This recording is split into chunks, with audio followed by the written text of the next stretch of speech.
The fascination with American muscle cars is not merely a hobby.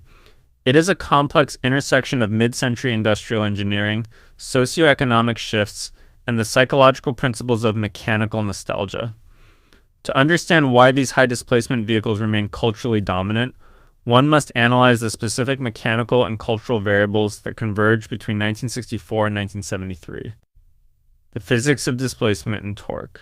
At the core of the muscle car's appeal is the engineering philosophy of no substitute for cubic inches.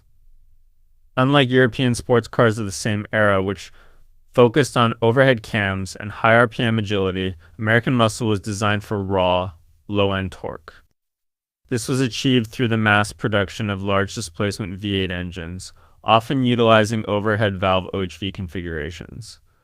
The mechanical signature of a V8 engine, specifically the uneven firing order of a crossplane crankshaft, creates a low-frequency acoustic vibration known as the muscle car rumble.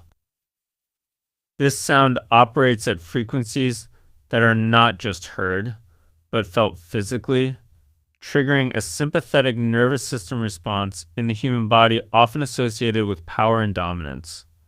The democratization of horsepower. Before the 1960s, high performance was a luxury reserved for the elite.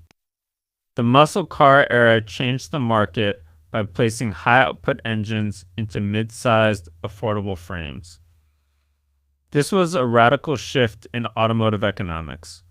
By utilizing heavy-duty suspensions and stripped-down interiors, manufacturers like Ford, Chevrolet, and Dodge could offer incredible power-to-weight ratios at a price point accessible to the average blue-collar woe. The socioeconomic context, the open road. The rise of the muscle car coincided perfectly with the expansion of the U.S. Interstate Highway System, authorized by the Federal Aid Highway Act of 1956. This created a vast, paved playground, while European roads were narrow and winding, demanding nimble handling. American roads were long, straight, and wide. This environment favored stoplight-to-stoplight acceleration and straight-line speed over cornering precision. The car became a symbol of geographic freedom and the physical manifestation of the American dream during the post-war economic boom.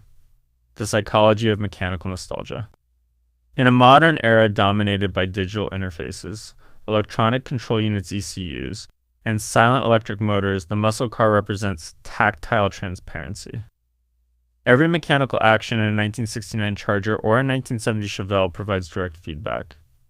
The driver feels the mechanical linkage of the shifter, the resistance of the heavy throttle cable, and the scent of unburnt hydrocarbons. From a psychological perspective, these vehicles serve as liminal objects that connect owners to a perceived era of American industrial supremacy. The scarcity of these vehicles today, caused by the 1973 oil crisis and subsequent emissions regulations, has transformed them from utilitarian machines into blue-chip assets and cultural icons. They are no longer just cars.